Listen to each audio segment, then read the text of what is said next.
All right, good evening. It is November 13th, 2023. The time is 6 p.m. This is a regularly scheduled meeting of the Argyle ISD Board of Trustees. At this time, we will determine if a quorum is present. Leona McDade, present. Josh Westrom, present. Leanne Artho, present. Matt Slayton, present. Craig Hawksworth, present. I, Sam Slayton, present. We do have a quorum established. The time is 6:01 p.m. and we will adjourn to executive session. Thank you.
right, good evening. The time is 7:01 p.m. We have returned from executive session.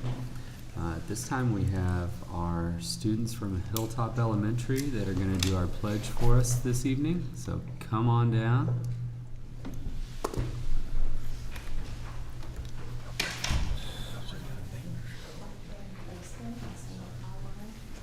Over there and then turn and face them. And there's the over there. And Mrs. Lumsden, do you want to have them introduce themselves before or after your call?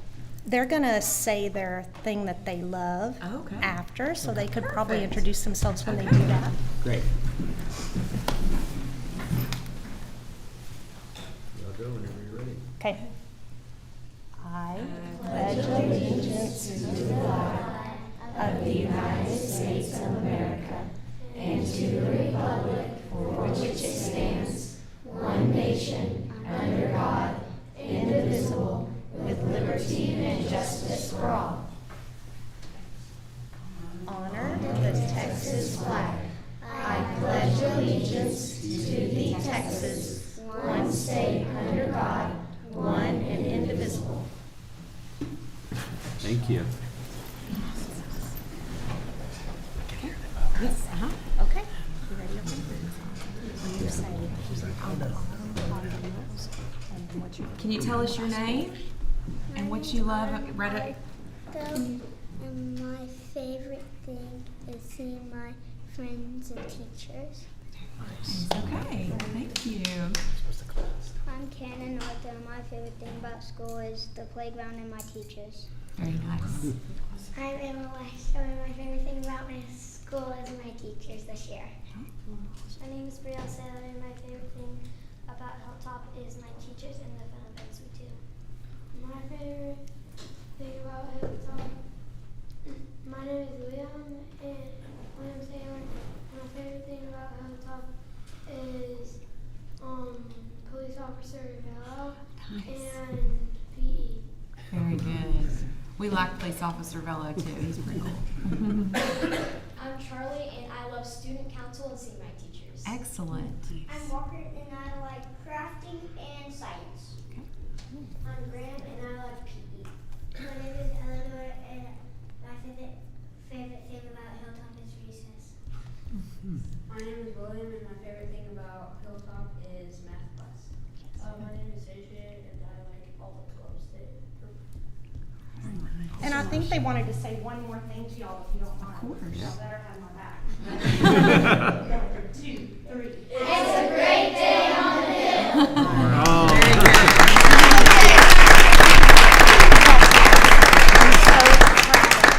Thank y'all so much for coming this evening. You did a wonderful job. Thank you.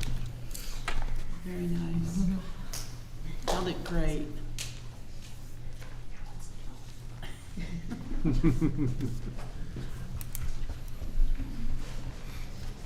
Thank you. Thank you. All right, this time we'll have a brief moment of silence.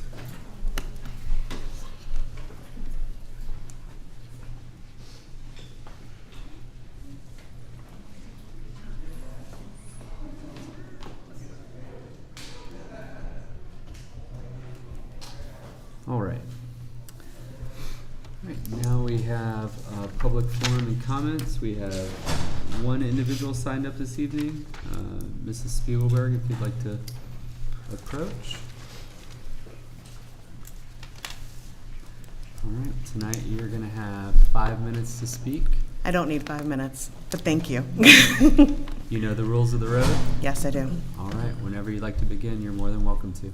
So I know we have a lot of things going on with zoning and with all kinds of things, and I've already said a lot on that. So I'm going to wait to hear what you guys are going to bring up at the meeting today. But I did want to bring up 2 things. One, I wanted to thank Dr. McDade and you, Sam, for coming to the Multicultural Festival.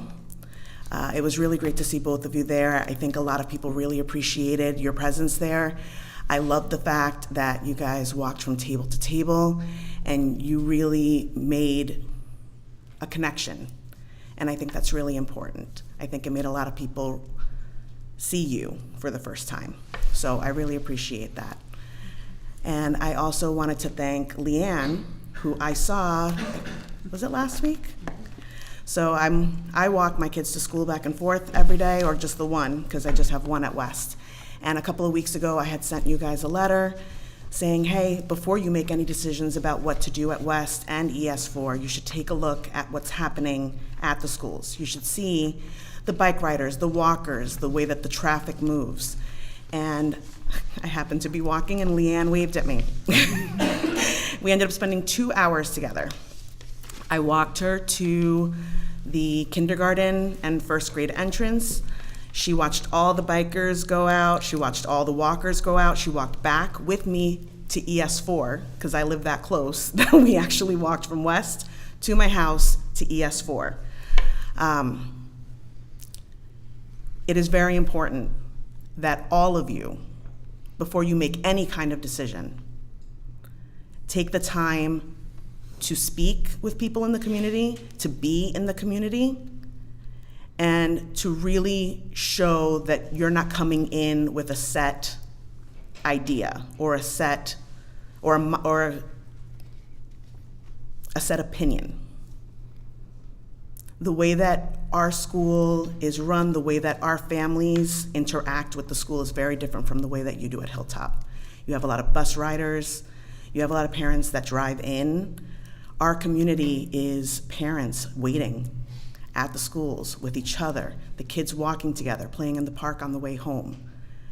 If you change the zoning drastically, it's going to change the culture and the makeup of the way that our community works. So I'm really hoping that all of you do what Leanne did, and I know Dr. McDade said that she would do something similar as well when I spoke with her, and really take the time to walk through the community during drop-off and pickup times. And not just that, but also drive or try to walk from the Ridge to ES4. Thank you. Thank you. Thank you.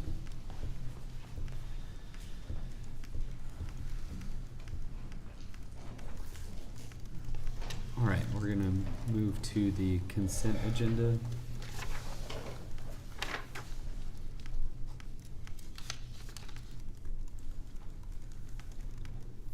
Okay, for November 2023 donations, we have the Argyle Lions Club, $333.33 for Argyle West Elementary Red Ribbon Week.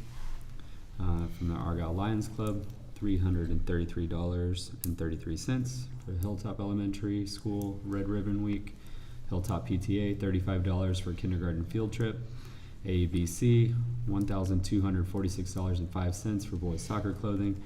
AABC, $5,353.27 for baseball Nike custom hats. AABC, $54.99 for girls cross country banquet dessert.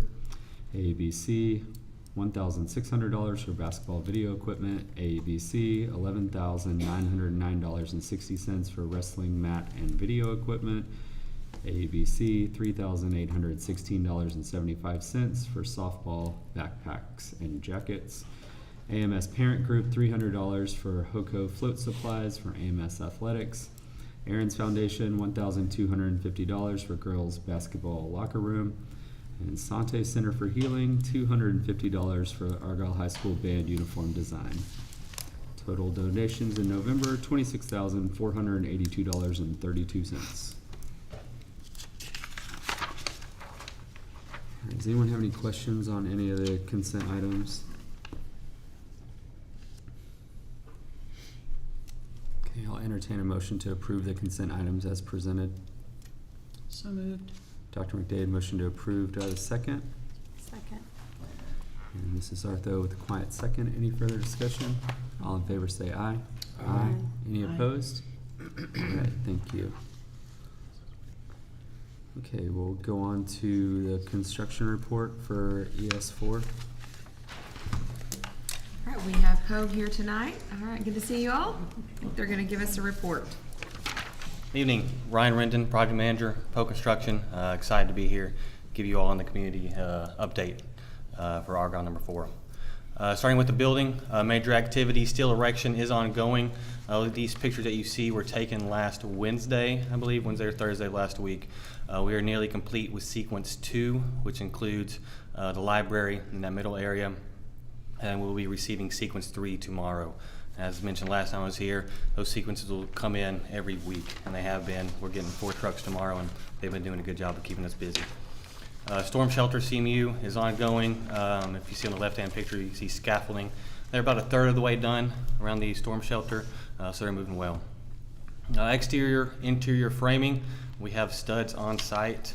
We are far enough along with the steel that we can start the framing on the exterior. That'll be starting this week, something to look out for if you're driving by. Interior framing, we were able to lay out the floors, so we were able to get the carriers and other MEP items roughed in. Which the next item, MEP rough in. Carriers are installed in area B and C, and then MEP rough in for the storm shelter. A lot of coordination going on in the storm shelter, technology, cameras, doors, so we got all that coordinated between the trades, and that is ongoing with the storm shelter block. Site construction, Cleveland Gibbs is probably the heartburn right now with the rain that we've been having, but we're pushing for that one. Luckily, that does not affect the overall schedule. We could pour that in May and we'd still be fine, but we are pushing to get it poured as quickly as we can. Right now it's scheduled for November 27th that week. Parking, concrete pour, our final fire lane pour and parking lot is scheduled for Wednesday. That is a big milestone to get fire lane, parking, everything complete, and again, it'll be on a Wednesday. Which will lead into backfill of topsoil. Once those fire lanes and curbs are poured, we then backfill behind them, get everything ready for irrigation, things to start in the coming months. And just a note on there, slab concrete is complete. We were able to finish that last week, which just helps the entire job site. Once these trays start coming in the next couple months, they have somewhere to work. Instead of working on the dirt, they'll be able to work on the slab, use their scissor lifts and other items. Scheduled deliveries, key milestone tracking. This will be updated next month, but I wanted to keep it on here this time to show steel erection. That started on time. That first truck came on October 30th. We started hanging that week, as well as the masonry. They were actually a little early. So those 2 items, we'll replace them with something else next month, but I wanted to show on here that those 2 items are on track and ongoing. And substantial completion, obviously August 24th, that date. It's not going anywhere. It's gotta be a typo. It's not going anywhere. It's gotta be July. We'll have our goal is to have teachers and staff moved in July. We're working with Jeff and those guys to get that ongoing. Early release materials. Again, just want to show how valuable that early release package was. We were able to do earlier this year. Kitchen equipment, we have nearly all of that in a warehouse ready to be installed here in the coming months, really, once we start drying in over there in that section. Steel, again, the steel wouldn't be on site if we did not have that early release package. Mechanical units, those are still on track for February. We'll be in touch with you guys and Jeff. Last, on number 3, we did that. We installed all those with a helicopter. So we did that half a day. We were able to install 80, 90 units in one day. We'll probably do it again on this job. So we'll reach out to everybody. If anybody wants to swing by and watch in the parking lot or something, we'll let the community know. And switchgear, big one. That's what drives. Once those units are useless without that switchgear. So that switchgear at March 24 date, that's still the date. I think March 15th is a ship date, so that's a big one that we're keeping track of. Look ahead, as mentioned already, exterior framing. You should be seeing that this week. Waterproofing. We had good meetings with all these trades these past couple weeks to get them ready to be on site. Waterproofing, once that storm shelter is up, we're able to waterproof there, and we'll start waterproofing the exterior framing once that is sheathed. Masonry, we have some brick on site already as well as stone. Those guys are eager. Once they're done with that storm shelter, they'll be able to move onto the building and install that brick and stone. Glazing, they have all of their materials on order, getting dimensions and everything like that. So once we have that exterior framing in, they will install that the glazing shortly thereafter, get the building in watertight as quick as we can, which leads into the roofing. They have all their materials in hand. They're ready to be out here on site once it's ready for them. That's what I have for now and the near future. Any questions? I drove by it last Wednesday myself, and I was so happy to see the steel. on it. It's rolling. Yeah, Looks they're good. doing good. Yeah. Awesome. Thank you all. Thank you, appreciate it. Dr. Carpenter? Yes, all right, superintendent's report. So I'm gonna kind of start with our extracurriculars, as always. It's a busy time in Argyle, but want to celebrate some things athletically and fine arts. Basketball season began, has started. I don't know if you saw or were part of Midnight Madness, but I believe Coach Westmoreland said we had between 600 and 700 people at Midnight Madness on November 3rd, was it 3rd or 4th, whatever that Friday night was. So very exciting kickoff for basketball season. Congratulations to our boys cross country team. They competed at state, UIL State. 6th place at state with Tyler Westrom placing ninth overall. So that was very, very exciting. Congratulations. Thank you. Congratulations to girls volleyball. I had the opportunity and honor to be in Lubbock this weekend with the girls volleyball team. They played Friday night and won. They beat Lubbock Cooper Friday night and got beat Saturday by Colleyville Heritage.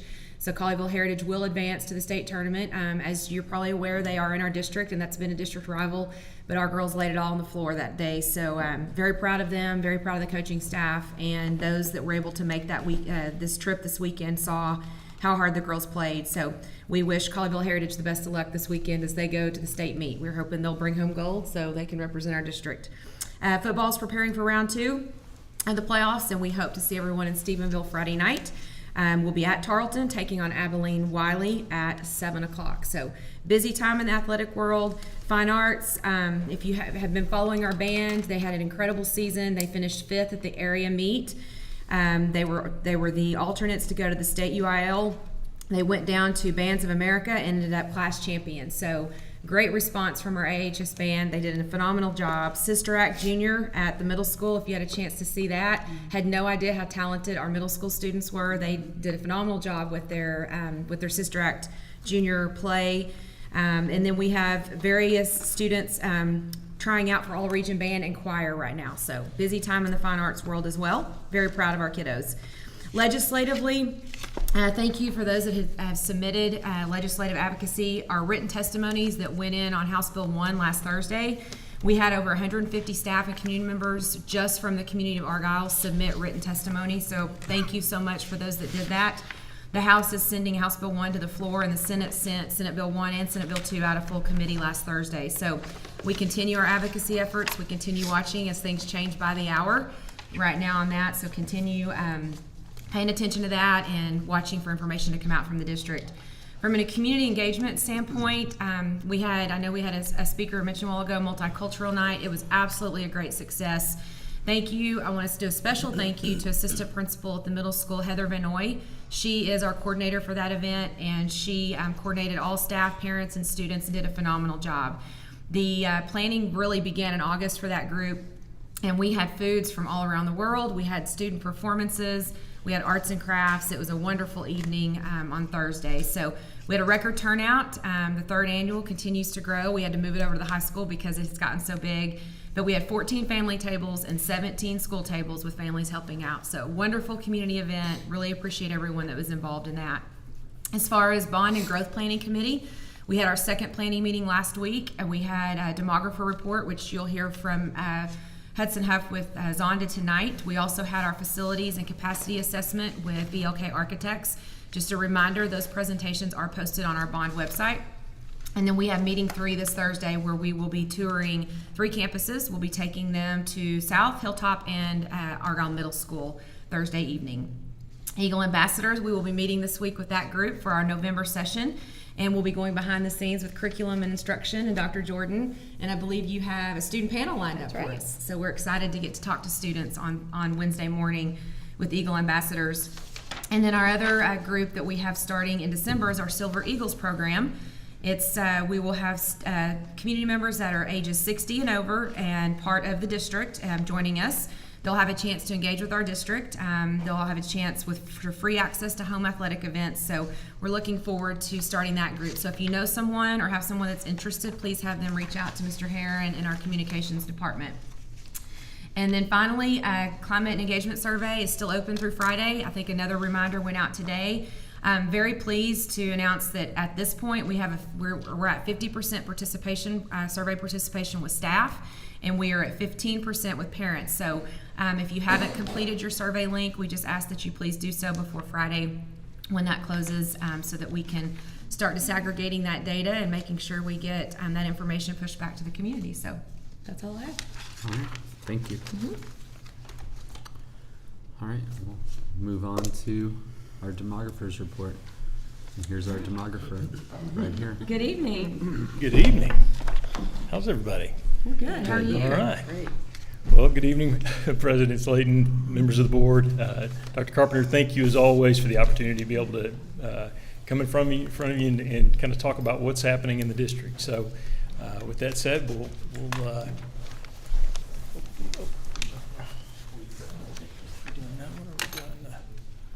are we doing elementary? Are we doing This is your, nope, that's not that one. it's, Wrong one.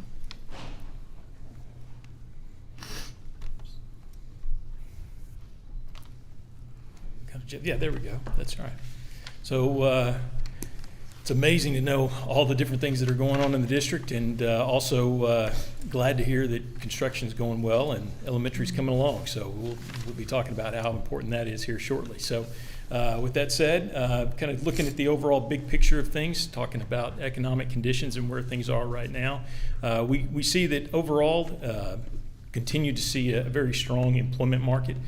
Speaking well of where things are related to the housing market, we do see a little bit of an uptick related to unemployment, and so that partly ties to what we're seeing related to the population growth that we've had in the area in combination with a slowing job growth market. So back in January of 2022, our year-over-year job growth numbers were around 280,000. That has dropped down year over year when you get to July of 2023 to about 150,000 jobs, which again is job growth, so points very well to a strong market. But it also, with the population increase, plays into why you've got a little bit of an uptick related to the unemployment number that's there currently right now. When you look at the state and related to overall enrollment, we continue to grow related to enrollment with students. And so you can see that we had about 55,000 additional students in that 21-22 year, and that did increase in that 22-23 year to about 92,200 students. And as you go back, we'll visit about this one more time, and then we'll hopefully not have this. We won't reference this bar chart anymore after this, but we referenced that 122,000 student number drop that we had in that 2021 year, and how that has kind of played into what we anticipated, a larger number coming back in either 21-22 or 22-23. And so we did see kind of a larger number in that 22-23 year come back, and so we are seeing those enrollment numbers starting to creep back up, and hopefully anticipate that to continue that trend in 23-24. When you look at the district number regionally, you can see that the 5-year number from the 17-18 year to the 2022-23 year, you had an 82% increase of 2,250 students in that 5-year span. And just in that 21-22 to 22-23 year, an increase of 628 students. So just looking at the housing market, we do see that we continue to be the strongest in the country whenever you look at housing starts. There is a little bit of a difference from what you would see in the second quarter of 2022.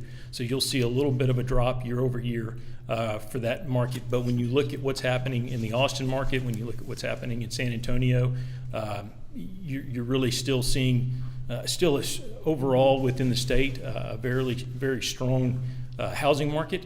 But we do see some softening.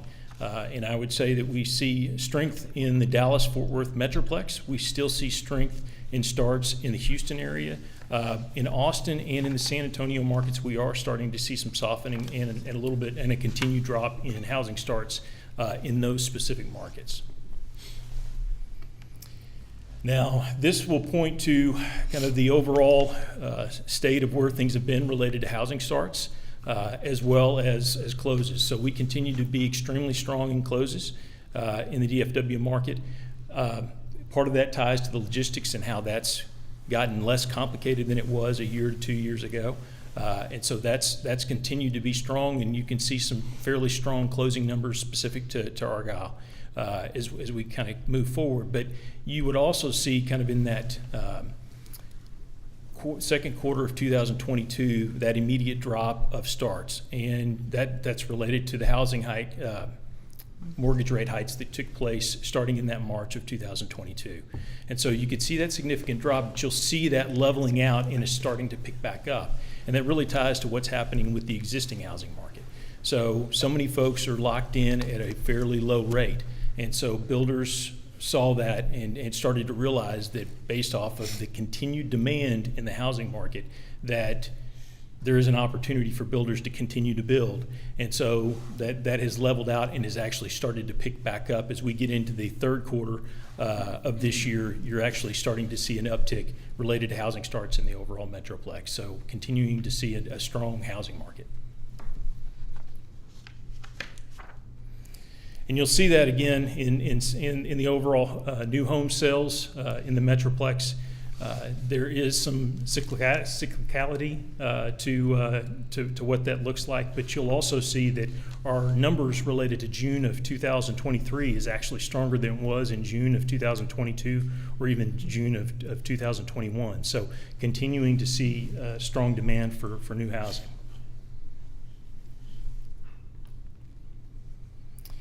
And then we looked at it related to just talking to builders and developers to find out kind of their overall sentiment on where things were. And you can see, and I'll point it to the quarterly starts and closes when I get to the district's totals. But we could see in the fourth quarter of 2022 into the first quarter of 23, there appeared to be a little bit of a softening. But again, it's about that same time that you saw the leveling out of the new home starts. Builders started to see what was happening in the marketplace, and so we did a builder survey, and so their sentiment in that late 2022 was kind of getting concerned, a little concerned about the softening in the market. But by the time you fast forward to July of 2023, they realized that the comment that was referenced was that developers and builders don't ever need to go pencils down. They need to continue to move forward with planning and efforts to prepare. And so they're moving forward, either a little bit cautiously, or again, full steam ahead is what we heard back from developers and builders alike. And then looking at the district's picture related to the overall market and specific to what's happening with lot inventory. And so you can see that we stack up about 24th overall within the overall Metroplex. Still a strong number of futures that are there, over 5,100. Vacant developed lots, about a little over 1,400. Again, about an inventory of about 476, and that's actually lower than it has been in the last year to year and a half. And then when you look at the annual starts at 685 and closes at 912, continuing to be fairly strong when you look at the overall numbers there. Next slide, please. So you can see as of the second quarter of 2003, we've got 258 starts. We just got our third quarter data in references about 177 starts in the third quarter. So again, strong, not as strong as the starts that we had in the 2021 year, but again, still fairly strong. And then we also had 462 total number of closes, and then add that to our third quarter number of 153. So we're on pace to be close to 800 closes again this year based off of the current trend and pace that we're dealing with right now. And this just references that breakdown of futures and vacant developed lots and where those are individually at each one of those campuses. Again, West has a concentration of those related to vacant developed lots as well as inventory and under construction. And then we know South has the largest percentage of futures as we move forward.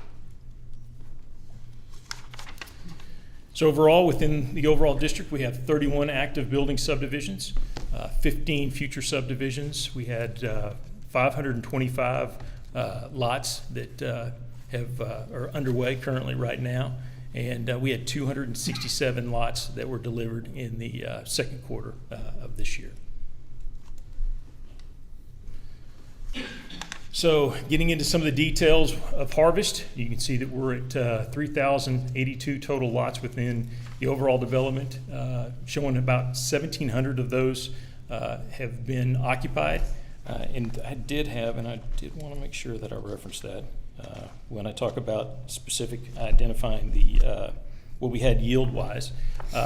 And again, we've got 175 homes under construction currently right now with 61 inventory within the development. We do show right now that we've got a yield of 0.967 within the development. Can I ask you a question about harvest here? Yes. Because it's confused me. It's always been 3,100 to 3,200 homes. I think you're at 3,082, right? Homes in AISD in harvest. Yes, I believe that's Okay. And I'm just looking just from the map standpoint. You say that 1,700 of those are occupied. So we still have roughly 1,400 to go. 1,381 homes to go. Is that right? And I'm just looking at where, because I see.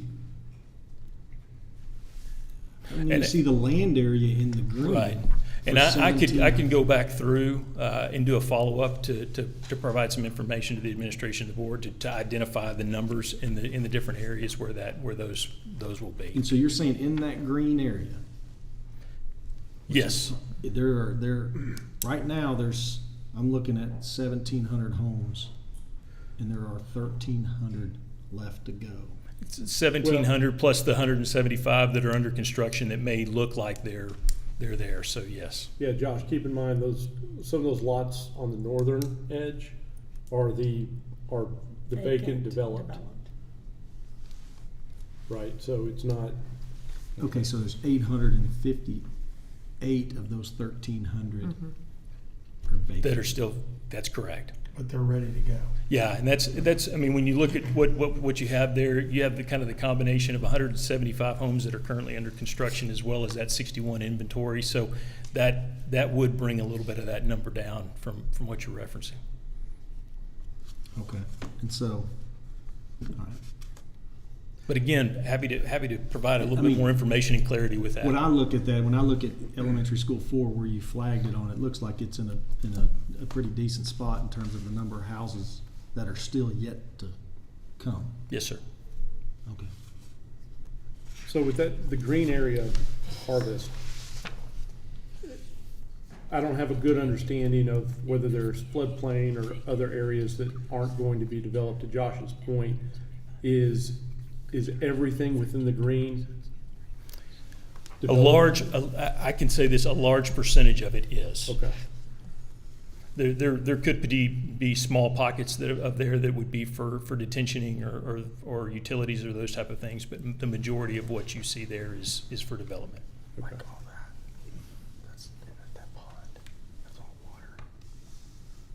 So, yeah, I guess when you get that information to us, I mean, I'm doing the same thing, looking at the green and going, okay, where are the empty lots? I mean, Certainly.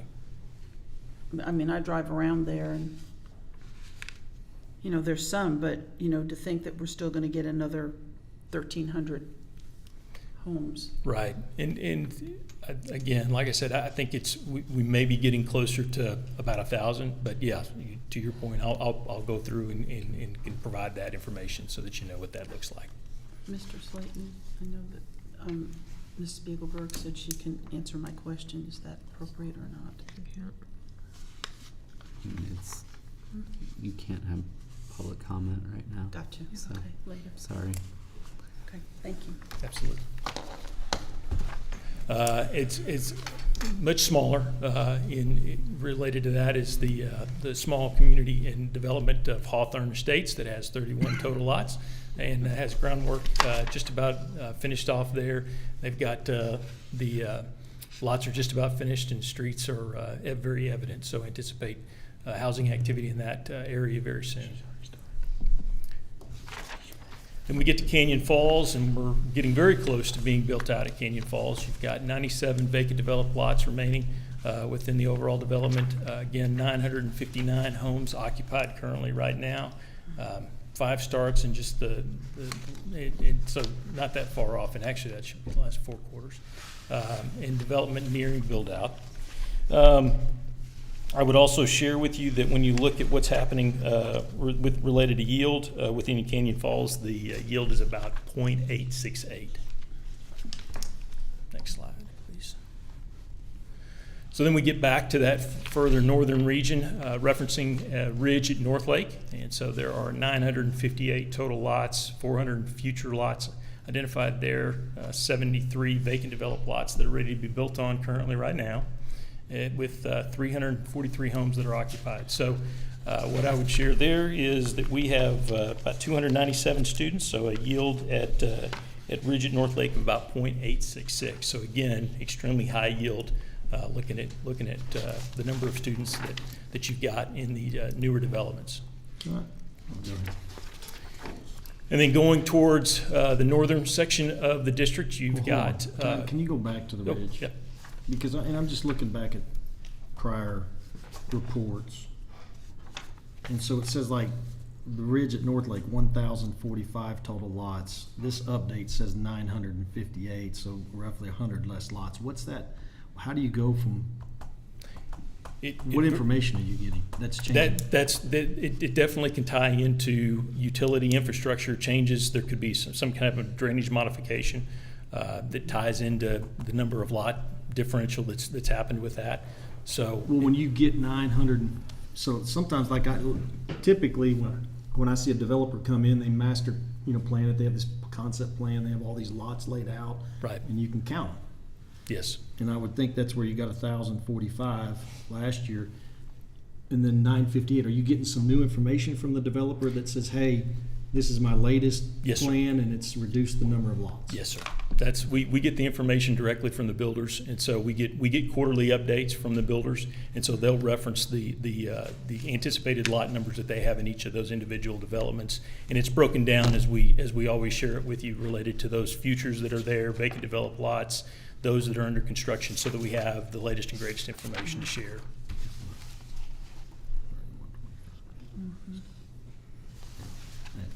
Well, I appreciate it. Thank you. And again, going north, we've got Glenwood Meadows that has that 102 total lots. That has 51 vacant developed lots, 18 that are currently under construction currently right now. 33 of those are occupied. And so, and again, they anticipate that that'll be built out over the next, over this next year.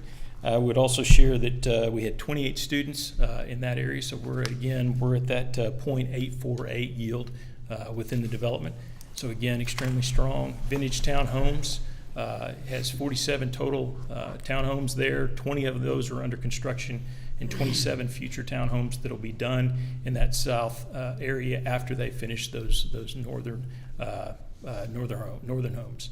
And then you've got Vintage Village that has that 119 total future lots in that phase 1, and vacant developed lots and streets are in currently right now.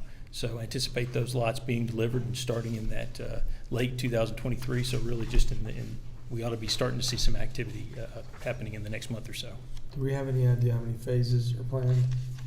I believe they have multiple, so I believe it's 2. It could be 3. That's a lot of land to only have 119 lots. Right. That's a lot of floodplain.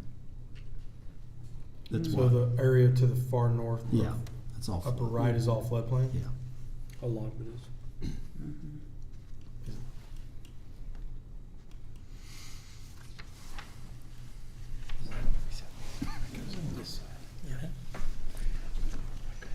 one of the most significant that we'll always continue to touch on is going to be that Flower Mound Ranch development, referencing ultimately what we anticipate taking place in the next several years, having 3,000 total single-family lots in that, 6,000 multifamily. 1,000 of that 6,000 will be senior living to account for that. As I've referenced with the committee, I know we've got a fairly significant road project that's going to be happening over the next 3 to 5 years, and so that will be impactful as we continue to grow and develop in this area. And then I know there's still some work taking place and discussions taking place with the developer on a potential school campus locations specific to the development. And anticipate within that ETJ area that they could start developing that area in that mid-2025 timeframe, ultimately delivering homes starting in 2026, and with an anticipation of somewhere around 200 homes starting 2006, 2007. So I'm looking back to the Harvest and the Ridge, and when I combine those two communities, it's roughly 4,000, 4,100 single-family homes, correct? That's when you, roughly speaking, yes. And we kind of have two elementary school sites there now that I believe we think we'll be able to serve that development, right? Yes, sir. When you look at a community just like this, and there's a little different because you're 3,000 single-family lots, but you have 6,000 multifamily. I mean, is this a multi-site elementary school development? I do think it'll be extremely important as we continue to progress over the next several years to have that conversation with the developer, with the owner, and having a strong understanding of exactly what that makeup's going to be of multifamily. The one thing that I would share is one of the things that we're evaluating as we continue to evaluate multifamily and evaluating yield specific to multifamily is really to figure out what the bedroom configuration is going to be within those developments. So a lot of times what we see is you can have a development that has 60 to 70% of the units within those developments that are single that are one bedrooms. And so when you have those type of things, it's the exact opposite of what we're seeing in the other areas of the district where you're talking about an extremely high yield. You don't have that type of a high yield in those situations.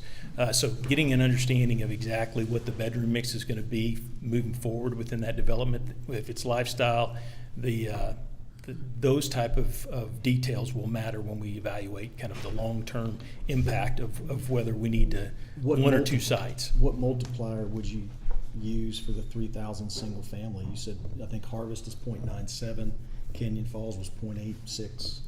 Ridge was 0.86. Point Ridge was 0.86. I think you said Glen Meadows was 0.8 something. I mean, it goes contrary to what I would share with most places, because most places you're always at anywhere from a 0.45 to a 6.65 time, kind of range. But based off of our current trend, it would be definitely in the 0.8 range. So that's somewhere around 2,500 students. Again, it's definitely tied into the overall time frame about when that area fully is developed. So there'll be some maturing and things that happen in other areas of the district that'll help offset that a little bit. I'm just saying, but I'm just from a planning standpoint, 2,500 kids. Right now, our elementary schools are 850 capacity. Yes. I mean, okay. You're seeing them all. But I mean, they're not all elementary schools. Yeah, That is correct. Yeah. But if you Yes. use Harvest, to your point earlier, saying Harvest is 3,000, Ridge is roughly 1,000, so 4,000 total, it's a two elementary neighborhood, no matter how you look at it. And that doesn't even factor in if that single family or the multifamily is, we've heard as low as 0.25 in the past. Yes. But even then, it's a two elementary community. I don't see any way around it. Isn't it usually like a 40-30-30 split with elementary, middle, high school? I mean, yeah, is there a rule? How do of you thumb? do that? I don't know, rule of thumb. It's close to that 40-30-30 split. It's very close to that.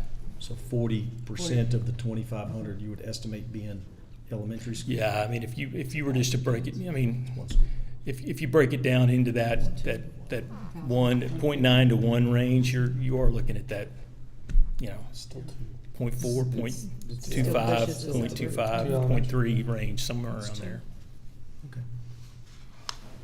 And this So you can pull 3,000 some- so you can pull some from Canyon Falls. single-family lots, are you including the ETJ in that also? It's the whole thing? The ETJ, I believe, is the way we've got it broken out is actually a separate number. Say that again? I think So the we don't ETJ, I have believe that. the ETJ is a separate number outside of that I'd have to go back and verify, but I thought I had that It's part of the separated. flood. That's Bridge. that's an additional $1,200. I don't think Yeah. that's right. I think it's 3,000 I hope it's including. not. 3,000 total. Including, this outline Should be includes this the P- ETJ. Yeah, Oh, I- okay, yeah, the okay. outline does include Yeah. it. And if that's the case, then that would be that. I'll have, let me verify Double check. that, because that's, I got some numbers, just in the last couple of days on that, and I need to go back and verify those. Okay. And again, this just references the overall timeline. So there's a couple of key things that I did want to reference related to this part of the report. Just identifying specifically that they have gone through many of the planning steps associated with the overall development that took place in that fall of 2022. They do reference that construction activity that is expected starting this next year, and referencing that timeline of that 3 to 5 year time frame. They also reference in this, so when we talk about that overall 6,000 units, they're referencing about 1,700 of those by that 2032 timeframe. So again, this is information that they've referenced that is available to us that we're referencing, and they are referencing a fairly slow build out, and again, speculating as to how long term that's going to be, as to if it would be that stretched out, but they do reference that. Next slide. I think talking about multifamily, we do have that multifamily development, specifically single-family rental homes that were 191 total homes that are in that area just north of Old Justin Road. Again, it's 191 of those, and they've got, I believe, 45% of those are currently leased out.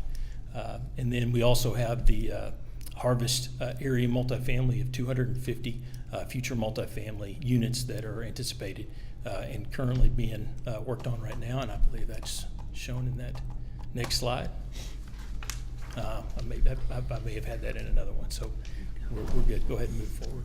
You previously, when you talked about the this new trend that developers are getting into, which is not apartments but rent house, Single family for rent. build to rent communities, you didn't, because it's such a new phenomenon, I guess, in the real estate world. Have you been able to look at that and determine what the yield is from those types of communities? So we're still continuing to we're not seeing a high yield out of that development currently right now. Part of it is the rent amounts in those single family for rent locations are extremely high. You're talking about in this location or just generally in the market? Generally speaking. And so from that standpoint, it's not advantageous for young families. So it is a little bit more lifestyle and temporary. So we don't see a lot of families moving into those areas currently right now. So it's a relatively low yield that's currently similar to what we're seeing just in regular standard multifamily, which is going to be in that 0.25 range. So I don't know if you mentioned this earlier, but how many of those homes are currently occupied in Harvest, or do you know? I've just got referenced as a lease, so I couldn't tell you specifically if they're physically moved in yet. Just those were they've got 45% of those leased at this stage of things. And we don't know how many kids are there, so. Correct. Okay. As we talk about moving forward, starting to look at the next 10 years, we've got a reference of, we had about 412 additional students for the 23-24 year, and that was about an 8.3% increase from the previous fall. We do see that we are going to see a little bit of a slowdown in the market again. it's not related to what's happening specifically in the district. Almost, it's more about what's happening in the broader picture of what's happening within the region. And so we do see a little bit of a slowing.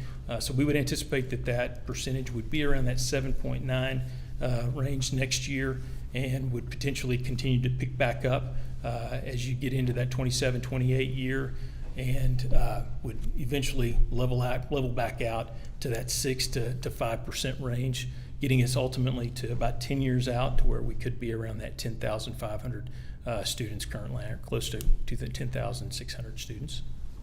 I'm asking a lot of questions. I'm confused. When the beginning of your presentation, you were talking about number of starts, new home sales, everything, in Argyle still trending really well. We actually had as many new home sales in this quarter as last quarter, June to June. If that's true, why am I seeing this percentage from 21-22? Why is that going down, the growth percentage, if the home starts are staying pretty steady? They are staying steady. It is anticipating, because of the price points, and that there has been when I say we're strong, we are strong in comparison to some of the other regions in the area. I still think, and again, when you're still talking about an 8% increase, that is still an extremely strong enrollment increase year over year. But it's just slowing in comparison to where you've been the last several years. Which Doesn't the decrease in percentage mean that it's yielding less per house?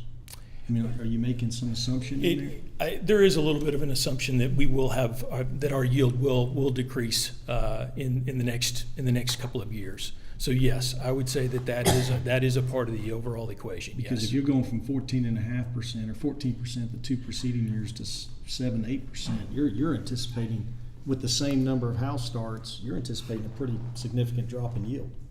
I would anticipate that Is that when you start to take in the combination I would reference is you're talking about an area that most likely will be stabilizing. So you don't have necessarily the mobility of folks moving in and moving out because of that lock-in rate percentage that you've got. So where you may have some new families and folks moving into the area because they really want to get here, the availability may be challenging You're related not to turning that. over as many houses. Right. Your It new may not starts are be the as- same, but your turnover is less. Yes, sir. Okay. Yes, sir. Okay. So does that answer that? And then we will get to the overall by campus breakdown. So you can see that overall by the yellow in the elementary is not a surprise to anyone, which provides great relief knowing that elementary number 4 is coming online and will be available to provide relief to both Argyle South and Argyle West. Again, you can see that where your enrollment currently is right now. Overall number of elementary school students throughout the district was 2,578 as of the end of October. Intermediate is at that 434 number. Again, middle school is at that 839, and your high school is 1,527 students. So again, overall, I would say that we know that there are going to be some challenges at the middle school level as we get into that 2028-29 year, and we've got the capacity number of 2,100, and we start to exceed that in the 27-28 year at the high school. So where you've added the line for elementary 4 for relief, once the final decisions and discussions are had around zoning for elementary 4, we can then plug in numbers and show Yes, sir. where the relief's going to be. Yes, sir. Yes, we'll be able to identify what those forecasted numbers would look like moving forward.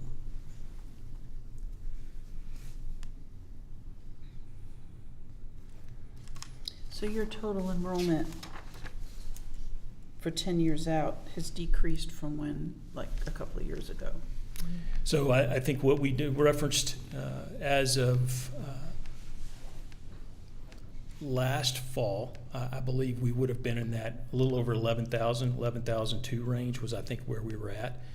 And again, would reference the fact that we anticipate a certain degree of slowing. And so it would not, related to the overall build out, we have a build-out number in the range of anywhere from about 11,000 to about 12,000 students. And so we still anticipate being in that range. We think we might be in that lower range because of potentially things slowing with what's happening in the market and the stabilization of that area, of certain areas, and potentially Flower Mound Ranch potentially being a little bit of a slow draw as it takes off. But with that said, we still would anticipate overall being in that 11,000 student range total. And so we're not saying that is capped at 11,600 or 10,600, but we still may be a year or two out before we reach that number. So I think that's a really important point to reiterate, right? It's not a matter of if, it's a matter of when. It's still Yes, sir. coming. It has slowed given the market trends and things like that, but it's still coming. It just is pushed out. It's just it's going to take a little bit more time as our Which is numbers. not a bad thing. I think as we shared in the spring of last year, we talked about the fact that things could be shifting a little bit, which is not necessarily a bad thing, and it's partly tied to some of the interest rate challenges, some of the things that are happening in the marketplace. That it is going to slow things down a little bit, but for a district like Argyle, that can be a welcome trend for a little while. So still continuing to say everything's strong, good numbers, good growth numbers. All of those things are extremely positive. Just may not be at the pace it's been going the last couple of years. So they're coming, the end piece is the same, or so far, assuming all the developers keep the same plans, same lots, same numbers. We're just gonna take a little longer to get there. We Yes. also have developments that we don't know about yet, too, I'm sure, in That that is amount of correct. time. That is correct. Yeah. I mean, if I look back 10 years, I mean, we were coming out of a housing recession and or so, 09, 11 area, and then 14, I mean, we kind of been just doing this. And then now you're saying we're gonna kind of flatten out a little bit, right? Level But off. over the next I 10 don't years. think- I don't think It's not 8% is It's flat. it's certainly not flat, and I wouldn't even reference it as level. It's But I mean- just your Slowing. the pace of Your acceleration of is the less. developments may slow just a little But bit. what I see here is like when I just think of the economy as a cycle as a whole, I mean, you know, you have peaks and valleys, and I'm saying somewhere in the next 10 years, we could hit a cycle like we just went through. Could we not? I would share that the fact that it is going to be about lot availability and what's left at that stage. And I would anticipate, based off of the current trend and how things continue to move forward, you're still having development. You're still having builders build. So it's not like you're going to have a significant drop and then this huge surge again. So I anticipate, based off of where the district is, the connection they have with some of the developer and your municipalities, that we're gonna have a pretty good understanding of where things Just a little stand bit moving more forward. stable. But it's But if- 100 miles an hour down to 75 miles an hour. That's a very good way of referencing it. It's at a pace that you've been moving at a pace that's, as you know, is extremely what- challenging to keep up with. Part of what hit the brakes to some degree to go from 100 to 75 was interest rates and things like that, right? So to Josh's point, if the market changes, which it didn't take long to change this time, it could speed back up. I mean, it's possible. It could say, the reason why I referenced, there's a few details within this that I haven't highlighted, but I probably need to reference. So the Federal Reserve has referenced the fact that they are anticipating higher for longer conditions. So that has been referenced, so it most likely could stretch out. So at one time, we thought that we might have this peak in interest rates, and then it would potentially start to drop down significantly. That, at least right now, we're not hearing that's going to be the case. That in combination, so I think that is definitely a factor in all of this. The other thing that we saw happen in the last few quarters is we saw builders that were some of your production builders, your most significant builders that could help finance, and they were able to provide some finance rates that were still competitive with some of the market conditions that people saw in 21, 22. So those rates were at that 4.5% to 4.75% to even 5%. But as that interest rate has stayed higher for longer, they're not able to still provide those same lower rates, and so now those rates are starting to creep up in that 5.5% to 6% range. That, because of the price points, definitely makes it challenging. So that's part of why we would anticipate there being a little bit of a slowing related to sales moving forward. Again, not saying that that's going to stop, just it may slow. What would be your indicator that it's gonna go back to 10, 12%?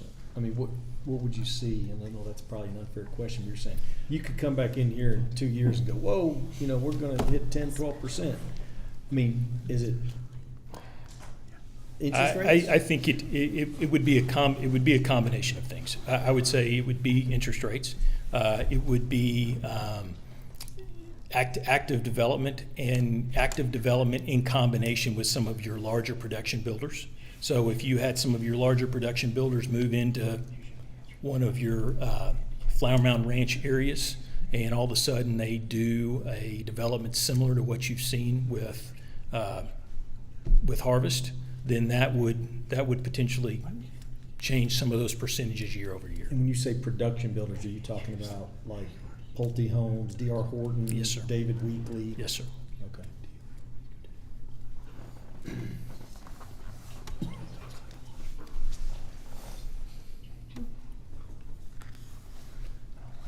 So we've had a good year. We had 412 additional students that came in from the previous year.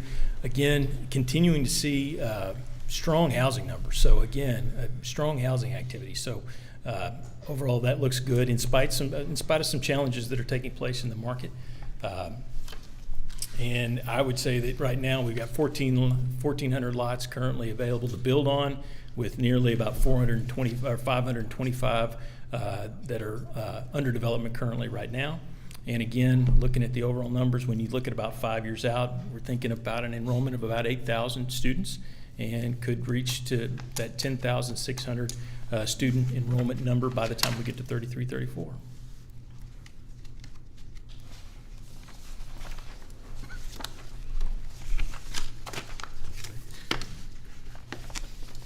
Anyone else have anything for Hudson News? He's around for a while. I know, I'm just saying, at least for this piece. He's with us for a little while this evening. Okay. No, we're less than that. Zoning, Tenure. Tenure. Okay, all right. I will Thank you. yes, thank you. Thank you. Yes. Thank you, Hudson. Yes, Hudson has spent a lot of time with Ms. Stewart and I over the last since Snapshot happened. We have taken a lot of his time, and I know we are not your only district, so thank you for being readily available as you've been working with us on just analyzing tenure plan, but also zoning, so thank you for that. Okay, so tenure plan. There we go. I'm gonna make sure slides up here. Okay, perfect. Thank you. So really what I'm going to do tonight is I'm going to go through, the original plan was adopted in January, so I'm going to go through kind of the historical piece, make sure everyone knows what our parameters are that we're working with, that were in the original adopted plan, and then we're going to talk about really just kind of piggybacking off of what Hudson said, what that does to the tenure plan as we move forward. So next slide, Jenny. Oh yeah, that'd be great. Do you mind? He's going to give me the clicker. I like to be in control. Thank you. Okay, so just for those that aren't aware, kind of the where we've been piece, I always like to go back and get a little historical context. So the May 22 bond passed, and then in the fall of 22, Zonda Demographics provided the fall demographic update. So that last, then in January of 23, the Board of Trustees adopted the 10-year strategic growth plan. So that's what everyone has seen. That's what everyone's familiar with. Again, in April and May, Zonda provided the spring demographic report, and then we went into the summer. In October, we started our new bond and growth planning committee because that was part of the original plan, was to have that being ready to take off. Snapshot across the state was October 27th. That's why that date was very important to us, and why we had to wait for some data because we needed to make sure it was accurate in what was turned in. And then here we are tonight with a fall demographic report and being able to provide an update to the 10-year growth plan. So just to look at the continuous analysis expectations of this growth plan, back in January when the board adopted it, it was to be and examine growth semi-annually and plan accordingly, review and revise the outlook plan as needed, continual review of bonding capacity, which is what we're working with, Ms. Stewart and I work with our bonding, and then collaboration with district's demographer and our financial advisors, which we continue to do. They are also part of our bond growth planning committee process, and then collaboration with our municipalities. And we have been doing that. We have since met with Town of Flower Mound, we've met with Flower Mound Council, we've met with Town of Argyle, we've got a meeting on with Town of North Lake, so we've been meeting with all of those municipalities. The guiding parameters that were adopted in January is that our elementary campuses would maintain 850 students capacities. Of course, Hilltop's at 750 because that's originally how it was built.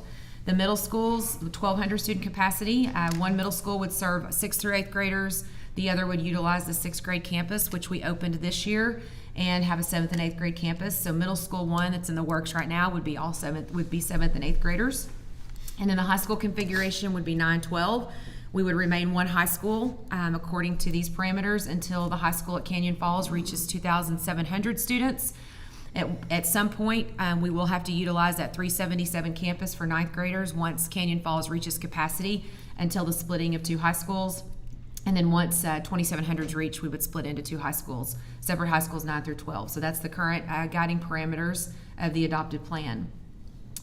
What we as a district and our team has taken away after our district administration met with Zonda and kind of looked through his original numbers, and it was just said numerous times here at the end, final enrollment numbers do not change. The variable is when, and so that's what we're having to look at and having to manage as a district.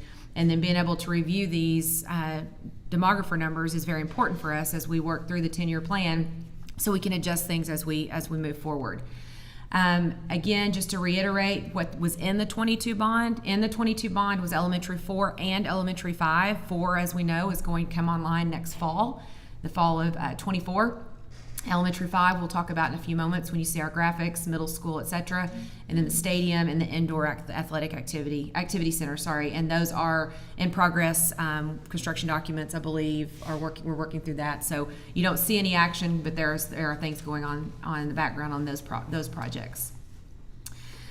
So as part of the adopted growth of the plan back in January, it would be that we indicated an expected bond in either 24 or 25 to include elementary 6, middle school 2, and then any additions necessary for Canyon Falls and 377. So we have commenced that bond growth committee. We started October 24th, and we just, as I mentioned in my report, had our second meeting. We'll have our third one this upcoming Thursday. So we're almost halfway through with our sessions already there, and should have a recommendation. That committee should have a recommendation to the board at the January regular board meeting. So I've broken this into 3 different slides. So we're going to talk elementary first. So you'll see here the gray 2022 projection is what was on the high projections last fall. That's what my understanding has been that the 10-year growth plan was based on. So we've got the high projections from last fall, and then we have the most recent projections just given to us after the snapshot date. So you'll see the visual of gray schoolhouses being, according to last year's data, when we would need to go online with those. You will see the red schoolhouses as to what where they would be based on this year's numbers, this fall's numbers. So 4 doesn't change. It's opening in August.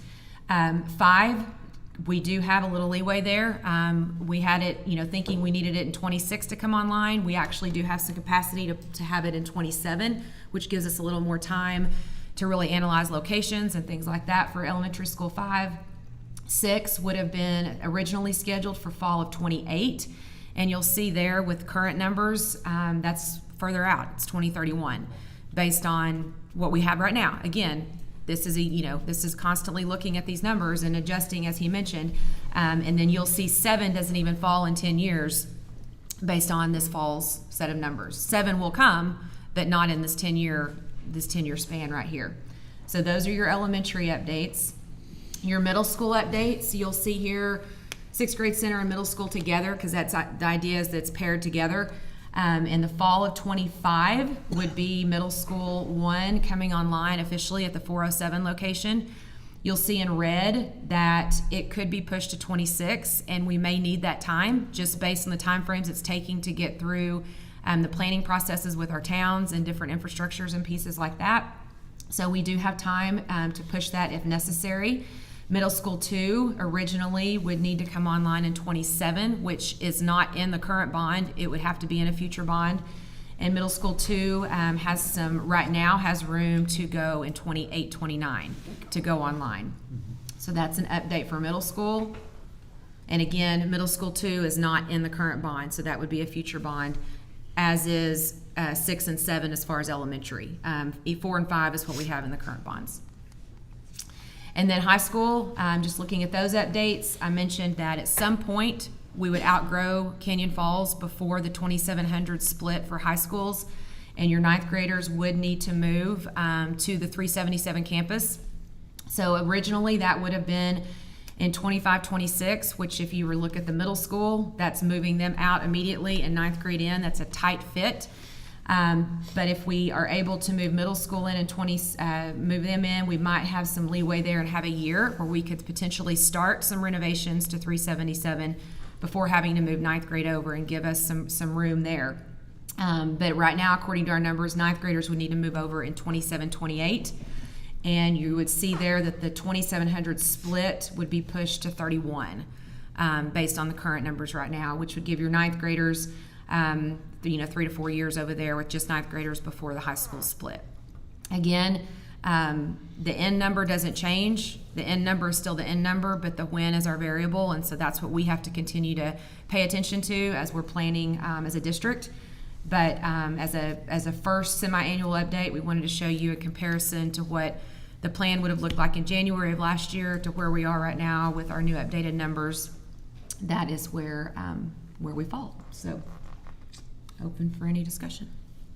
Those are great slides. Those last two really illustrate, where we were, where we are, or where we think, and I think that's maybe if anything the benefit of the update was to just see how that little sliding scale, and you come back in a year, it'll be interesting to see what it is. And just honestly, it really just shows you the challenge of it all, trying to make these types of predictions.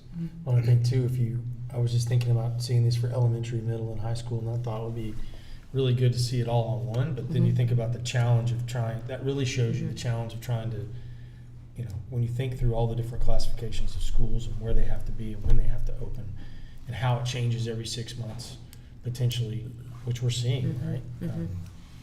It is a constant moving target. It is.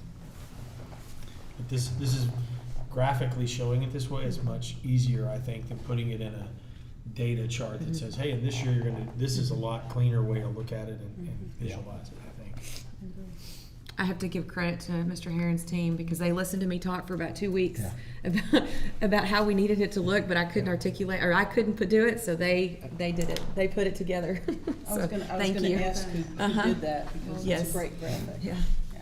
It was a team effort. It was great because we were able to articulate it and talk through it, and then we had the visionaries to be able to put it into graphs. So I think just to highlight one of the pieces of the strategic plan is working with other municipalities, and so that's one of the big challenges outside of bonding capacity and lead times on construction is each municipality we have has different amount of time requirements for them to review plans, and we're not like a restaurant that might be told you're going to open up a couple months later because we need a couple months to review your plans more. We're we have kids and we have start dates and expectations to have them in their schools when we need them, and so I think the efforts we're all making to work with the local municipalities to speak to them about how imperative that planning time is for us and for us to all be on the same page and help expedite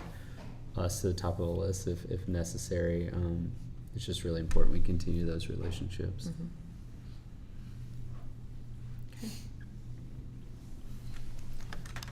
Yeah, everybody's going to look at that slide and go, how does it affect me and my kids? Last year you're sitting there going, do I have a 28, 29 grad? Right. This year you're going, okay, do I have a 31, 32 grad? Next year you may be back to 29, 30. I mean, that's kind of the benefit of the public, so they can kind of see it. And I really do like the fact that you showed where it was and now where it is. This slides could get very convoluted very fast as we bounce back and forth, but it's just, I like seeing that here's what the slowing and growth has done. So. But I agree that we look at it 6 months from now, it might look different. I mean, you don't ever know, or a year from now. And I think this also reiterates why we picked a number of students instead of a year. Right. Right, because it does change. Well, it's based on capacity. Right. Yeah. Wow. Thank you for the update. Thank you. Yeah, of course. Great. I feel like we can breathe.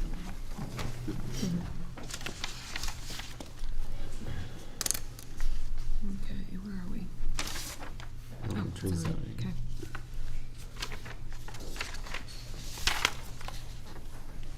I'll give it back. Sorry. It's painful. I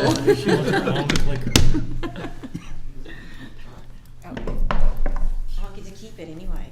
Take it back. Yeah.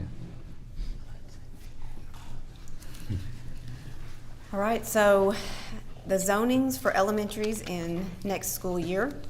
You can go ahead and pull up the presentation there. The cover sheet's pretty generic. As Dr. Carpenter referenced, we've been working with Hudson here at Zonda, looking at where we think the student population will be in the elementaries and what the best way to zone that for the future. So the first slide, we can go to the next one. Thank you. Sorry.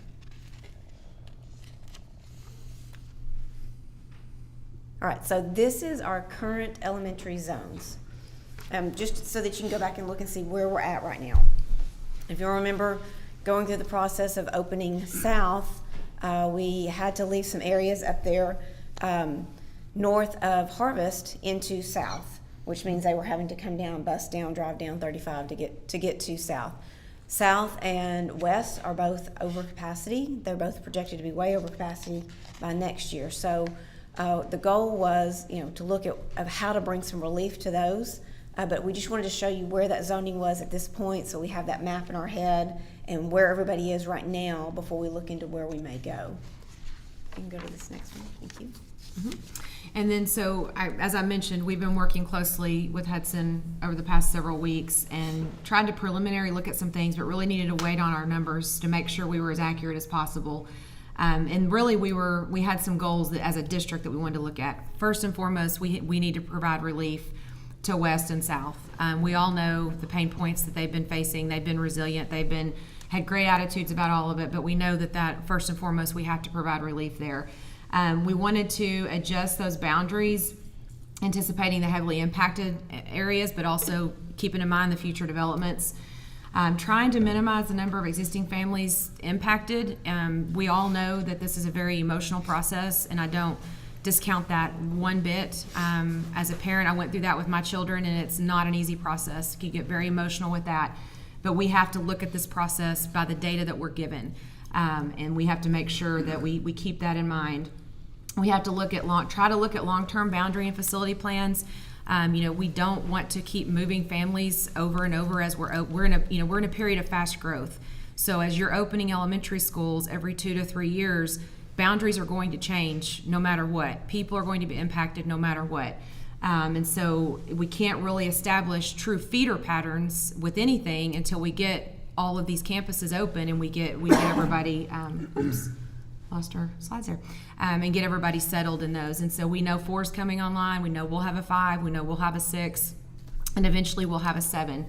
But wanted to kind of talk through those pieces of what we were looking at, because we want to do the best we can of not moving people again as much as after this one. I mean, people are going to have to do we're trying to not do double moves. That's what we're looking to avoid, although it's, can avoid everything, but that was one of our goals.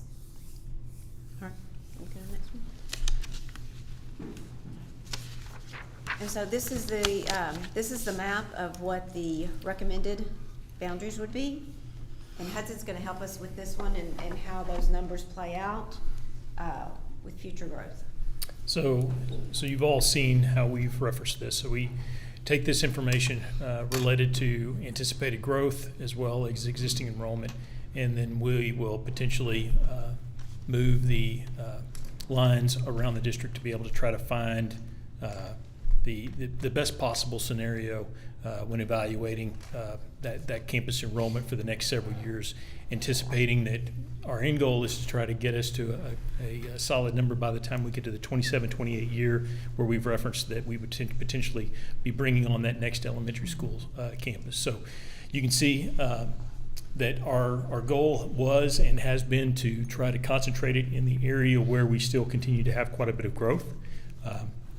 It is very close in proximity to the elementary school campus related to Old Justin Road. So it carries across that line of demarcation between Argyle West and elementary number 4.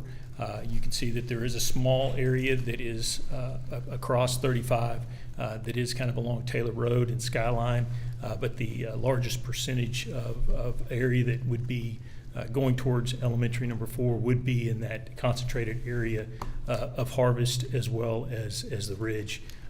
So it's in those specific areas. You can see that the enrollment number for the 24-25 year takes into consideration not only the current numbers, but also growth in each one of those areas.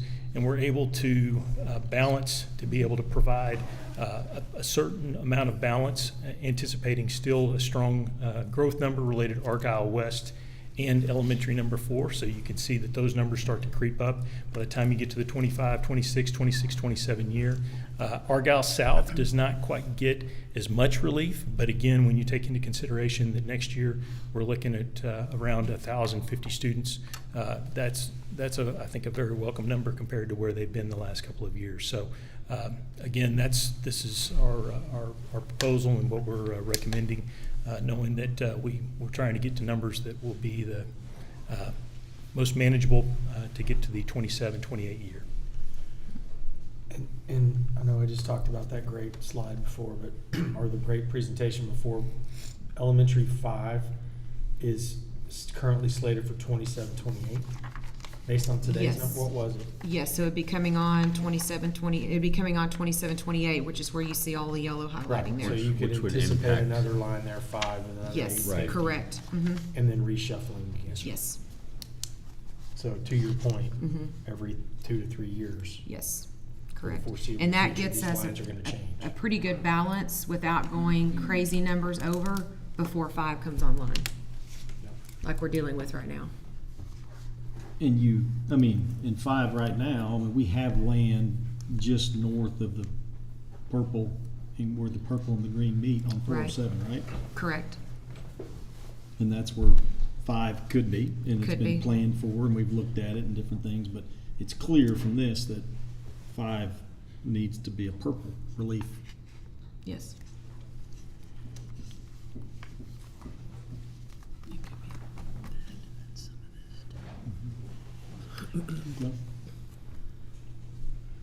But you quickly need relief in 4 soon after that, right? So that's, to your point earlier, every 2 to 3 years, these lines are gonna change.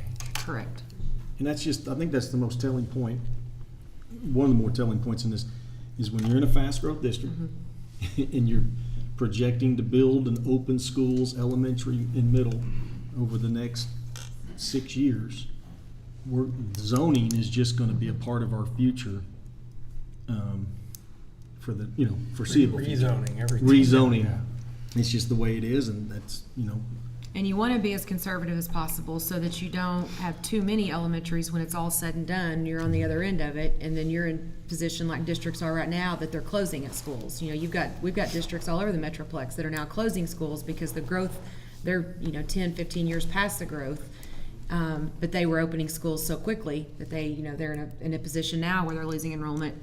And so you have to keep that in mind as well as we're looking at these, to have a conservative approach as we open schools, to remember that at some point we could be in that position that the Planos are and the Allens and some of those districts. but when you look at the yellow here, which is the west zone, right, or the pale, that's the smallest geographical zone in the elementary school zone in the district by far, Yes, sir.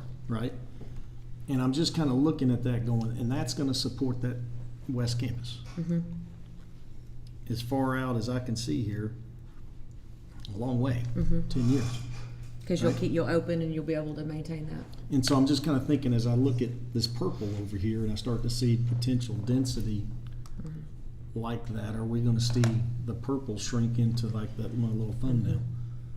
As time goes on, then you will add and shift those numbers, so yes.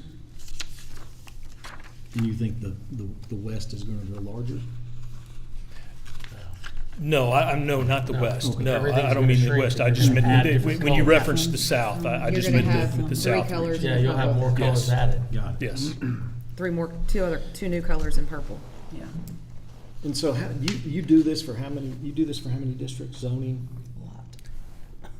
A number of districts. Okay. Yes. And you kind of come up with these lines and you have criteria that you use?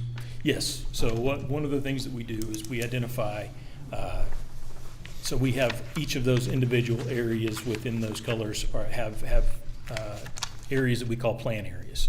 And so those are individual plats or larger areas. And so we identify numbers that relate to where we're forecasting those numbers to be based off of anticipated developments. And is it just numbers, or do you look at bus routes? Do you look at other things? For this, it's primarily focused on enrollment numbers.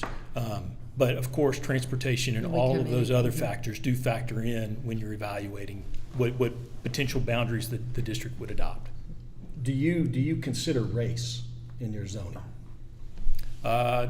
It's at the district's directive as to how we you approach consider that. diversity? We've had numbers and maps that reference that calculate that information into it. Did you come up with these lines based on race or diversity? No, all we've got currently right now is based off of anticipated enrollment. Straight numbers.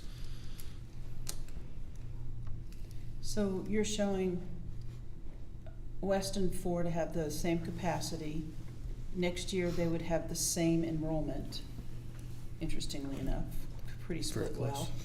But as the growth goes, 4 is gonna grow faster and larger than West. West is gonna, there is that empty land there for.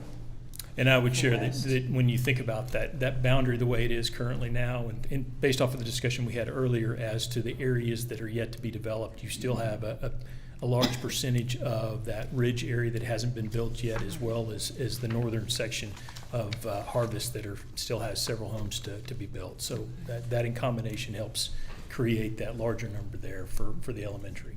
So ultimately, West would be 900 students, which is probably less than what they've had at other times right now. And elementary 4 would be 1,131, which would reference the ridge, basically, that isn't there yet. Without opening a 5, yeah. Or a 6. Or 6. Yeah. Or 6. Gotcha, okay, Because we'll have 5 and 6 before that would happen. right, okay. Yeah, I have a question for you, Dr. Carpenter, Mhm. just kind of talking about the walkability and Mhm. different people. With West being under capacity and 4 being kind of equal, would it be possible for some of the people who want to walk to do a transfer to a different elementary school, or will it be strict zoning? We would recommend it would be strict zoning, because that way you've got all the lines drawn and it's very clear. Our realtors struggle a great deal when we have those kinds of things. And oftentimes families will get into that, and a realtor has because they're going off of the lines. And so that can get confusing if the family moves out and they know that family. So we would recommend as a district to go To based on the stay lines. straight. Mhm. Okay, And for our front offices too, to even be able to keep those kinds of things straight. straight.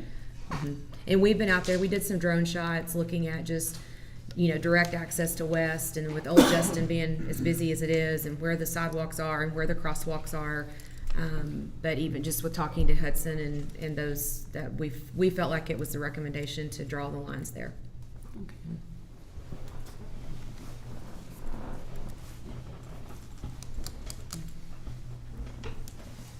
And those numbers are with no grandfathers, no grandfathering of anything. That's just Okay. straight straight numbers based on students and zones. And would any grandfathering be considered? That would be a decision of the board, Okay. because we don't have policy that does grandfathering except Okay. for going into your senior year. And that would be something we would need, if there was any grandfathering decision, to be able to run that through Hudson to kind of zoning. run numbers Right.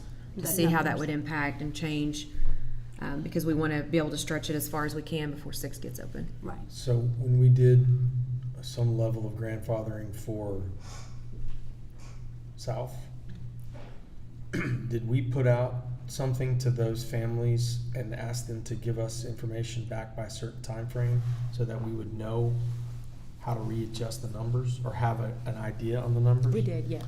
Okay, we gave We sent like a Google form it was a and deadline. asked them if they wanted to stay at West without receiving transportation or go right, to. the option was there's if you stay, there's You no do, transportation, right. so you have to get yourself there. Yep. Okay, so that's how, I just didn't remember if we did it with a deadline And that's date or not. that's We pretty did. typical, if you do a grandfather. I've seen it where grandfather the highest now in fast growth. That's not very common because you need all the space you can get. But I've seen it where you grandfather, if you're entering the highest grade level of that campus, then you would grandfather to finish that last year, and then that would be it. But again, that's with lower growth numbers too, so we would want to look at that. Did you draw these lines to minimize the density at Hilltop? No, what we were trying to do is, we knew Hilltop had room for more students. We know that we can move some of the special programs from Hilltop back to campuses where some of those students are their home campus, create more classroom space at Hilltop, and get those numbers closer to more of a balance across the district. So that was what we were trying to do. Did you draw these lines to minimize diversity at Hilltop? No, we drew lines to take care of pure numbers. We're doing this based on data, student numbers.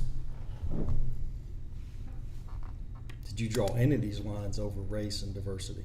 No, we did not. Okay. We're doing it strictly on numbers. Did we draw these lines to favor one school over another? No. Okay. No. Our goal was to get as close to a balance as we could, and that's what we've worked with him on for the last 3.5 weeks. And to try to minimize doing double moves with opening 4 and then opening 5. Trying to keep people from having double moves. It won't be perfect, but that was a big goal for us. So our next steps would be have communications, send this zoning information out to elementary families by the end of the week. They'll have a comment opportunity for families to provide comments back to the district administration. We'll compile that, make sure the board gets a chance to see that, and then bring it, back to adoption consider adoption at the December 18th regular meeting. The reason that date's important, that we get zoning by that point, is we need to start staffing. Obviously, staff is we're going to have to shuffle staff. We need to start that process. We're going to get a principal named. That principal's going to start, onboarding families, onboarding staff, all the things that need to happen so that it's a very smooth transition. And we want to provide as much consistency as possible for that. All right.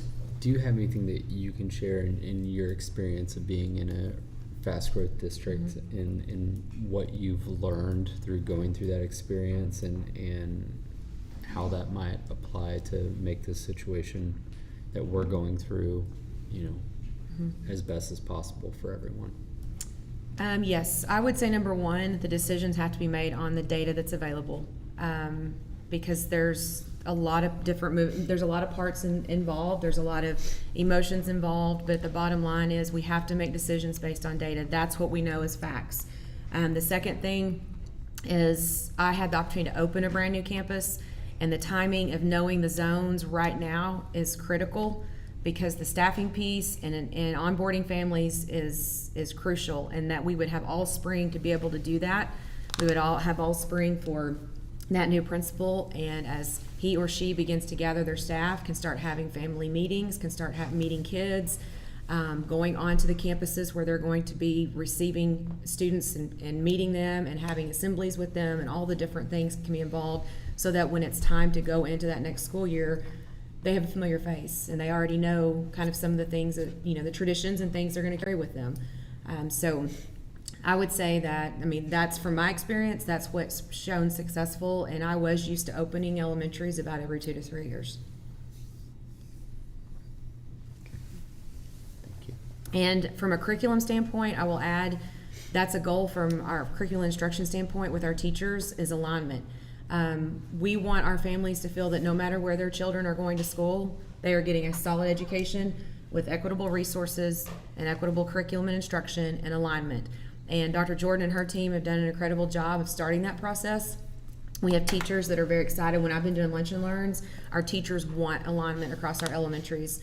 And that's what they've been working on, and that's a goal for us from our professional development with our teachers, but also as we're adopting new resources. We have teachers from all campuses involved in that, so that we are providing consistency and our students are getting the same learning experiences across our campuses.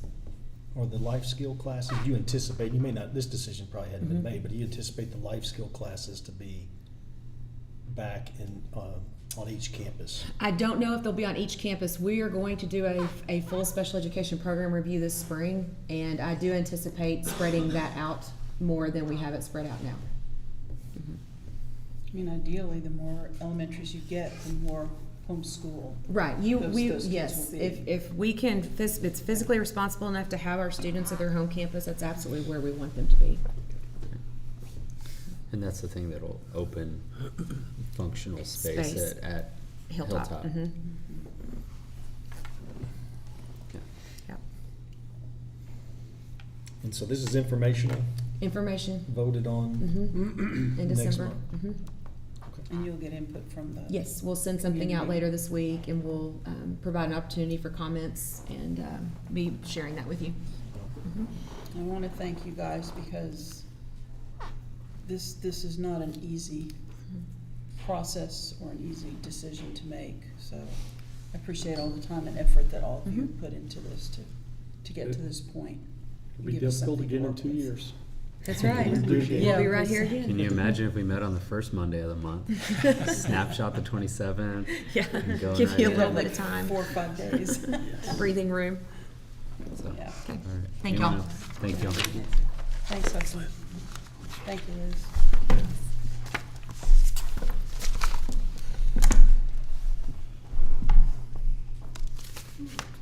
I will say as well, just as he's switching over, we did meet with principals this morning, and we reviewed this as well with them as a leadership team. And they all felt like they were very comfortable with where everything was falling as far as the zoning at that point, and they felt like that made the most sense from a district standpoint. So they have had a chance to see that and provide some input. All right, now that we've talked about the zoning and the construction report, we want to talk about supplies needed to open the building. And so we are, as we're opening campuses, we're trying to get a little bit better at this each time and bring you less action items and have it all up front and laid out. So that's our goal this time, is to bring you one rather than 3, 4, or 5. So we've had a couple of elementaries to look at and go back through, look at budgets, what it took to open those buildings, the different categories and how much it was, and look at some of the inflations. We've actually done we have a quote out right now on the furniture, which is one of the larger pieces of this item, and we actually got some pretty good news back on that pricing. It's looking a little better than it was a couple of years ago. So all that to say, this total is for a maximum not to exceed, and then it's the $2,251,000. This does not include the fiber to the campus site, which is a separate action item, because that involves more than this elementary 4 site. But that fiber cost is included in our overall FF&E budget for this site. But you'll see that Ms. Jory will have that to present in either 1 or 2 action items down on here. But you said the fiber's for more than just this campus? So the fiber that we're gonna talk about in a couple of minutes is for getting the fiber to this site as well as the middle school site, Oh. which is at 407. So And it'll be poten- allocated between the two. Potentially 5, I guess, right? Correct. So it'll be allocated between those projects. So the planning estimate for this full budget was $3,132,044. We believe that if you look at the fiber and include the cost of allocation of the fiber in with this total, we would still be under by about $530,000 of the original planning budget with this maximum not to exceed here. And again, this is information only. We won't bring it back for action until next month. We did ask on the quotes that we have asked, we gave them our timeline so that they could hold those prices for that time. But the areas, so we've got furniture on here, you've got departments, all the different areas, you've got your science that has to be brought in, all of your different instructional components. You've got the library, which is a larger dollar expense to open up, one item that you wouldn't think that's actually a higher dollar item on here is radios. We are looking at some options on that that could lower that price quite a bit. Mr. Ledford has been working on some options on radios and some different devices that would work just as well as the radios, but are much less expensive. So we're working through that process, but we've included what we felt like the radio budget would be in here. You've got the student nutrition smallwares. You've got a large component of technology in here. The technology includes items like, of course, the campus network. You've got all of the campus classroom displays, network sensors, some different Informacast licensing, different things like that for the bells and all of that. So there's quite a few things that are contained in this overall number. I didn't want to give you just a large $2 million number and not tell you exactly what was in it. So again, all of those items come up to what we feel like is the $2,251,000 maximum not to exceed. And we do believe we'll come in under that. That's just based on historical budgets and some of the quotes we have out right now. Awesome. So, So I'm sorry to ask again on fiber. I just just want to make sure I'm information. clear. So you have 3.1, and you said that's what it was budgeted. That was what the number was in the bond? That's what was in For the bond, FF&E. correct. And that's for all 3 schools? Because you talked about Sorry, you talked no, about let me back fiber up. for all 3. So the 3.1 was what was in the budget for just elementary 4 FF&E, Of which fiber's a part of that.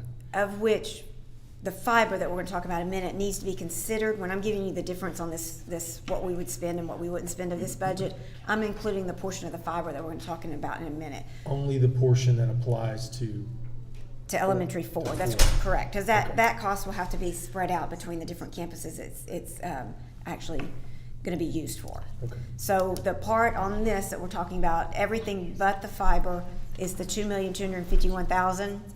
The total budget for this planning budget for just elementary 4, all inclusive, was just over $3.1 million. When we get to the fiber component in a minute, we're going to look at about $350,000 of that fiber applying to this budget. Okay. And so that's where we get to the So that's where I was 2.6 having a total, problem. where we have about $530,000 under that budget. So we feel really good about going into this, which, as y'all all know, that budget on elementary 4 is higher than what we had planned. So any savings that we get off of this is going to help that bottom line. So we're gonna work our best to come in well under that 2.2. Okay. All right. Thank you. Thank you.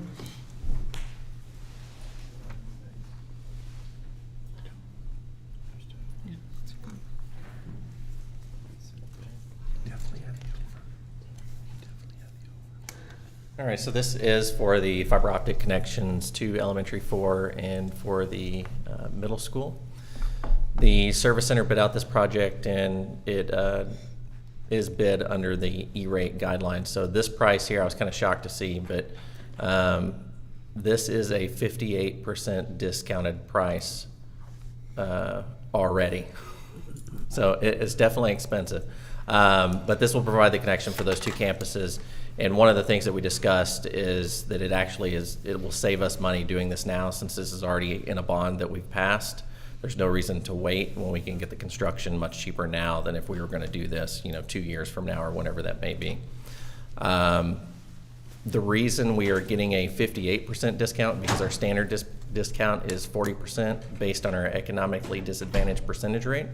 is because we are in that consortium with Region 11 and those other schools. So their numbers being higher pulls our number up, and we get a higher discount. So for the middle school site, the fiber will be terminated at the road, and then once the campus is completed, then they will run it from the road actually into that campus, but it'll sit there for now until we're ready to use it. So running it from the road to the campus is part of this, or it'll be an additional? No, this is included in that. What is not included will be whatever the portion is if we do end up building another elementary on that site. While it's not a large number to get fiber to that site, there is a small section from that road to wherever that's physically going to be placed that would have to be considered at that time. It's not the quotes you gave us back in the day of running miles of fiber. Yeah. So, yeah, this is definitely our longest runs that we have ever done. So, for example, the fiber goes out Canyon Falls back to 1171, across 35 up to 407, then west down 407, and then it actually, I'm not sure the road's name, but it goes straight up past that new Northwest Elementary that's there all the way to. Cleveland Gibbs. Yeah, and then at 407, of course, that junction then goes back to what would be that middle school site as well. It's a long path, a lot of construction. This covers elementary 4, middle school 1 on 407, and then the elementary for 407 would be a different. It Oh, will, then you it'll just be have to run to connect it, to the it middle just school. won't be- yeah, so the property is the same, so it's already run to the Oh, property. gotcha. We would Okay. have to have a leg and conduit that then goes off to that. It's a very, compared to any of our other fiber projects, this would be very small. Okay. And this, is this what's added to or was left out of what you That's just talked correct. about? Yeah. So I didn't go back and do the math, it comes in under? It comes in about 530,000 under total, still on elementary 4. Okay. And that's the elementary 4 total, just in comparison. When we looked at what we spent on South was just a little over, on total FF&E was 2.2. And the fiber there was significantly less, I believe. That's correct, Greg? Yeah, it's a strange situation. So the time that we filed in the Region 11, their whole Fiber 11 project where they started up this network, we got in there at just the right time where they had filed for some other districts for some circuits, and those other districts did not fulfill those circuits. They didn't do construction that time, so we were able to kind of come in and realize that price. Initially, these were $50,000 per circuit, no matter what the distance was. And beyond their initial implementation, that was not cost effective for them to give a flat rate. Because instances like this is a long run, so they have completely shifted to it as per mile.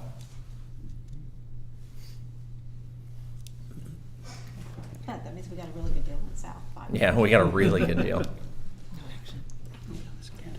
right, thank you. Okay, Thanks. thank you, appreciate it. All right, Mr. Daniel. One more, no action.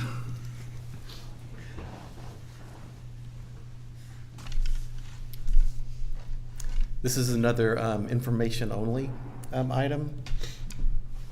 Back in October, on October the 5th, Communications sent out I believe it was a Google form to the district to submit names for elementary number 4. That remained open through about November the 5th. There was also communication through the weekly newsletter that goes out, and it's been on our website. So there's been a month for the community to submit names for the new school. We received 13 total. There was a duplicate, so I have 12 here. And 9 of those met the criteria that was outlined in our policy that was passed in the previous month. And so we took the 9 as an administrative team, and we narrowed it down to the 5 that you see here. We excluded some that had maybe a color in it or a mascot in the title, and we ended up, and we had one that was we had 2 others that were names of people, One didn't meet criteria, two of them didn't meet criteria, and one of them was somebody I'm not sure you would know. So these are the 5 that we narrowed it down to: Argyle North Elementary, Argyle Ridgeview Elementary, Harvest Ridge, North Ridge Elementary, and then Jane Rustman Elementary. And so these are for you to think about and consider, and we'll come back in December and ask for you to make a decision, or you can scrap all of those and come Make up your with one own. of your own. Just kind of surprised there was only 12. Were you surprised? I mean, okay, that's about right. Okay. Yeah, because typically in that process, you require a great deal of work to that, because you want that process to be very vetted, and you want them to provide biography or some sort of a written narrative testimony as to why, and it requires a pretty great deal of work to put that together. So that did not surprise me. So it just, to me, I mean, if we're going to continue to go with these directional names, or if we're going to have a more comprehensive look at what our elementary schools are going to be, named. I understand why we started down that process, but I don't know if this is, to me, it seems like you either make a commitment to go directional, or you go a different direction. And I think that's part of the conversation, as you're mentioning, with at least 2 more, possibly 3 more elementaries, in the future. What are we going to do? Well, when your West Elementary is no longer your West Elementary, that becomes a problem. Could do Midwest. Could do like the double directional schools in Okay. Louisiana Any other questions for Mr. Daniel? or Oklahoma. Seemed someone mentioned more West. Wester. Yes, that too. Thank you, Mr. Daniel. Sure. I think Thank you're you. up again, aren't you? I am. Okay. Now we're on to action. So here we Oh, go. there we go. There we go. Give me a stretch. First action is asking your approval for us to be able to move forward with the hiring of elementary principal number 4. And this is just for the position, since it is a new position. All right, I'll entertain a motion to approve action item 9A as presented. So moved. Mr. Hawksworth, motion to approve. Do I have a second? Second. Mr. Matthew Slayton, second. Any further discussion? All in favor say aye. Aye. Any opposed? All right, thank you.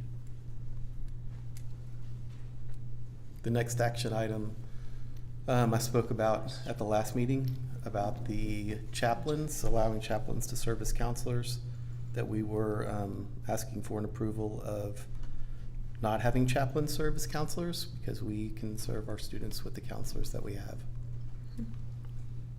This is something that came out of the last legislative session. I'll entertain a motion to approve action item 9B as presented. So moved. Dr. McDade, motion to approve. Do I have a second? Second. Mr. Westrom, second. Any further discussion? All in favor say aye. Aye. Any opposed? All right, thank you. Do you want me to go ahead and do the next resolution? He can do D if you're okay with that. And then we'll. She's already up. We'll have to ask. Yeah, go ahead. Yes. We should have put them in better order. This is the one resolution that I spoke about at the last board meeting, where we need a good cause resolution. If you do not have a officer or a security guard on every campus at all hours, and we will not be able to do that when we have officers attending meetings or if somebody's absent. So it was recommended that we ask to get this resolution approved as well. And this came out of the last legislative session. I'll entertain a motion to approve action item 9D as presented. So moved. Mrs. Artho, motion to approve. Do I have a second? Second. Mr. Hawksworth, second. Any further discussion? All in favor say aye. Aye. Any opposed? All right, thank you. All right, Dr. Jordan, you may come up. This is now my favorite acronym. I know, sips and dips. Sips and dips. I know. Chips and dips. Learn We've something never new. heard this until last All month. these years. So last month, we presented the sips and dips to you for review. This month, we are asking you to approve the 2023 district and campus improvement plans. Entertain a motion to approve action item 9C as presented. Motion to approve. Mr. Westrom, motion to approve. Do I have a second? Second. Mr. Matthew Slayton, second. Any further discussion? All in favor say aye. Aye. Any opposed? All right, thank you.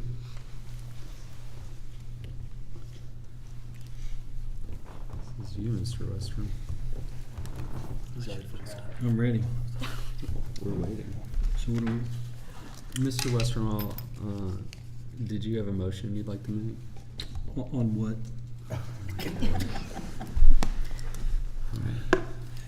Mr. Westrom is gonna make a motion on action item 9E. Okay, yeah, I'm gonna make a motion on action item 9E to cast 93.